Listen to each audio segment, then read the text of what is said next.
ओम शांति। हम मनुष्य आत्माएं सुबह से शाम तक अनेक आत्माओं के संपर्क में आती है। अनेकों के साथ कारोबार करना पड़ता है, अनेकों के साथ व्यवहार में आते हैं और इस सारे दिन भर की कड़ी में कई बार हमें बहुत सुखद अनुभूतियाँ भी होती हैं। कईयों का व्यवहार हमारे को बहुत प्रेरणा देने वाला होता है, आगे बढ़ाने वाला होता है, हमारी मनोस्थिति को श्रेष्ठता की ओर ले जाने वाला होता है। लेकिन कई बार कुछ आत्माओं का व्यवहार ऐसा होता है जो हमें बहुत निरुत्साहित करने वाला होता है, दुख देने वाला होता है, अपमानित करने वाला होता है, या हमारे को इस तरह की फीलिंग्स देने वाला होता है जो बहुत दुख भरी होती है। लेकिन सामने वाले व्यक्ति ने जो भी दिया वो वही देगा जो कुछ भी उसके पास है। उसको लेना या न लेना, उनकी दी हुई बातों को स्वीकार करना या न करना, ये हमारे ऊपर है। जैसे मान लीजिए हम मार्केट में कोई सब्जी या फल लेने गए और सब्जी फल लेते समय दुकानदार ने उस तोलने के टाइम पर कुछ ख़राब सब्जियां डाल दी, ख़राब फल डाल दिए, तो हम उसको लेते नहीं हैं, उसको एक्सचेंज करवाते हैं। उस ख़राब को निकाल के अच्छा उसकी जगह डलवाते हैं, क्योंकि दुकानदार ने तो भले तोल दिया पर उसको लेना या न लेना ये हमारी मर्ज़ी है। ठीक इसी तरह से कोई आत्मा कुछ भी कर रही है, कुछ भी दे रही है, वो तो दे रही है, पर उसको लेना या न लेना ये हमारे मन की स्थिति के ऊपर डिपेंड है। ये हमारी चॉइस है। कोई ज़बरदस्ती हमें कुछ भी नहीं दे सकता है। अगर कोई हमें अपशब्द बोल रहा है, अपमानित कर रहा है, तो उस समय उस आत्मा के प्रति रहम की ज़रूरत है। उस आत्मा के प्रति अच्छी भावना रखने की ज़रूरत है, क्योंकि वो हमारे साथ ऐसा तभी कर रही है जबकि वो खुद परेशान है, खुद डिस्टर्ब है, खुद वो आत्मा कमज़ोर है। वो अपनी कमज़ोरी का प्रदर्शन अपने शब्दों से या अपने कर्मों से कर रही है। और किसी कमज़ोर या असहाय के प्रति घृणा नहीं रखी जाती है, बल्कि उसको सहयोग दिया जाता है।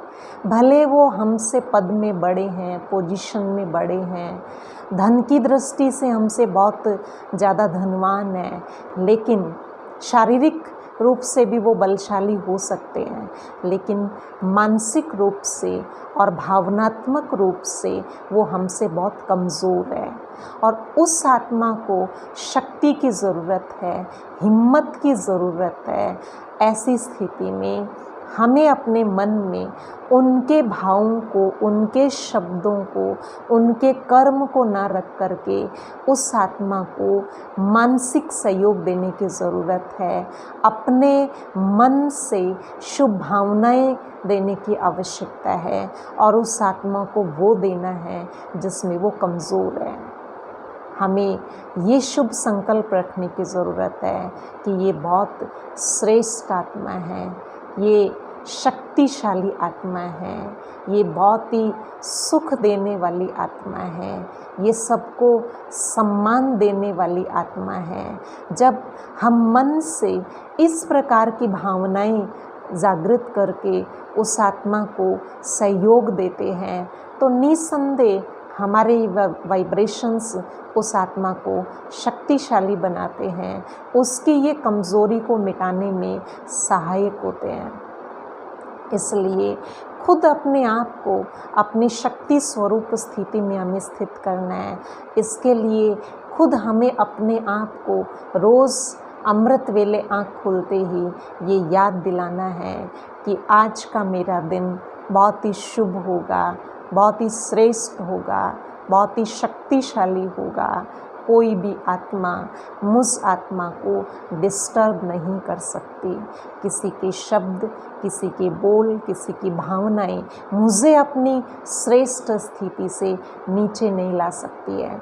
अपने आप को बार बार याद दिलाने की ज़रूरत है।